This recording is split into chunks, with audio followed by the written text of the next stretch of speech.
Good morning to all. Bonjour à tous, mesdames et messieurs.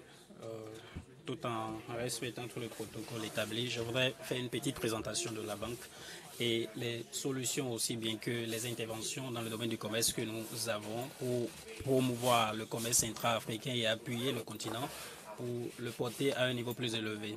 Notre collègue en a parlé hier. Donc je ne sais pas si on peut commencer déjà avec la présentation, s'il vous plaît. So, just to give you highlights about the bank, I don't know how many of you do. Pour vous donner quelques informations sur la banque, je ne sais pas si vous avez déjà ces informations. Il y a Fresim.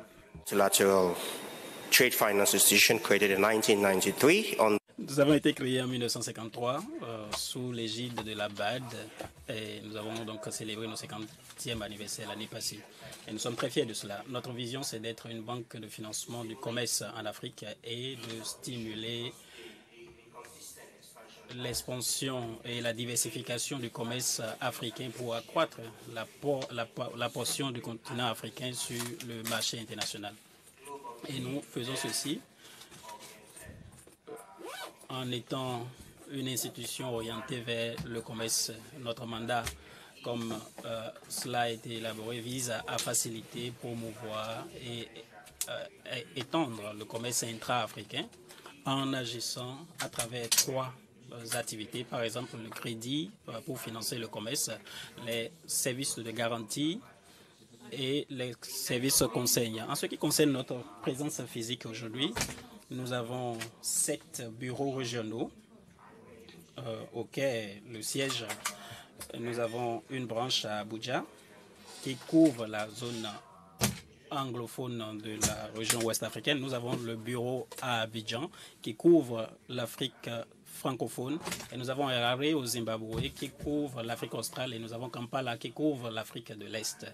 Et nous avons Yaoundé qui couvre l'Afrique centrale. Et récemment, nous avons ouvert un bureau en Barbade pour couvrir la région du CARICOM. Nous avons actuellement 52 membres africains qui constituent donc la banque et nous avons 11 pays du CARICOM qui ont signé un accord de partenariat avec la banque. En ce qui concerne nos actionnaires, nous avons 3 types d'actionnaires. Nous avons la classe A, c'est à peu près 54% de nos actions.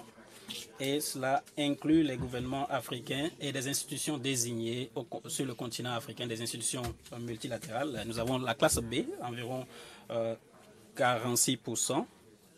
Et ce sont des investisseurs privés. Nous avons la classe C, environ 7% de nos actionnaires, les institutions non africaines qui concernent donc les investisseurs non africains ou africains qui font des dépôts dans le contexte donc, de la politique de mobilisation des ressources de la banque. Nous opérons sur un plan stratégique de 5 ans. Nous sommes dans sa 6e édition actuellement, avec pour objectif d'étendre les frontières entre 2022 et 2027. Nous avons 4 piliers, la mise en œuvre de la ZLECAf, le développement. Nous avons le leadership et le financement du commerce sur le continent africain, aussi bien que la durabilité financière. Pour nous, l'idée globale, c'est de nous assurer que nous faisions avancer le commerce intra-africain. Le continent africain a un taux de 14% de commerce intra-africain, alors qu'en Asie, ils sont à 59%, en Europe, ils sont à 65%.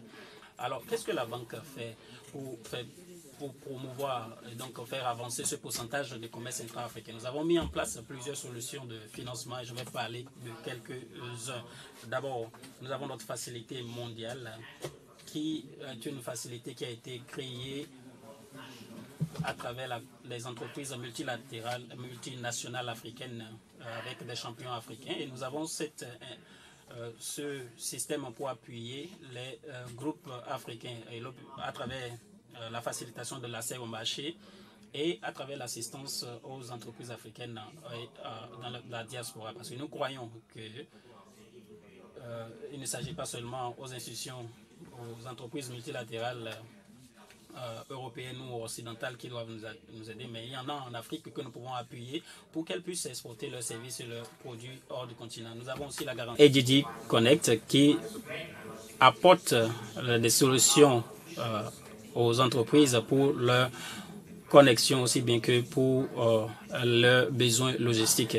Et en dernier, j'avais parlé aussi de la plateforme ABC qui a été lancée l'année passée, qui donne la capacité aux entreprises, aux pays plutôt, de développer, d'identifier les entreprises qui ont la compétence d'exécuter toutes les activités ou toutes les opérations d'infrastructure sur le continent.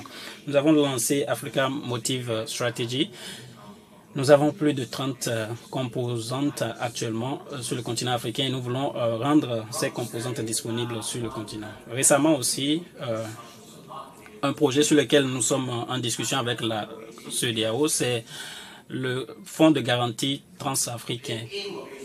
Il vise à faire face aux défis auxquels nous sommes confrontés et ce processus est déjà mis en œuvre dans la COMESA et nous voulons l'établir aussi dans la CEDEAO. Ce programme vise à promouvoir dans tout le continent une technologie unique qui facilite les obligations au niveau continental dans le contexte de la ZLECAf. Nous travaillons déjà avec le secrétariat pour nous assurer que cet objectif soit atteint au niveau continental. Pour nous, les mouvements de biens et de personnes doivent aller facilement dans toutes les régions de la CEDEAO sans que nous ayons des questions douanières trop compliquées à résoudre.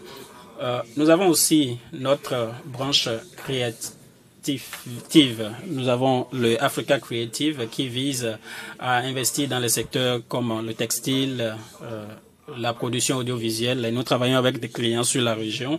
Dans toute la région, les banques commerciales et les institutions ne sont pas forcément informées de cette branche de notre activité. Je ne vais pas finir sans parler de la foire la plus importante en Afrique, IATF 2025.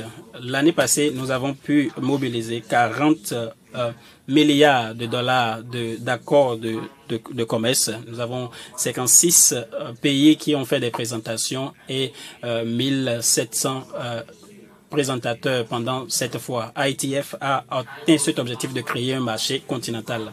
En 2025, nous allons organiser une deuxième édition, une prochaine édition de cette session et j'espère pouvoir vous compter parmi les participants.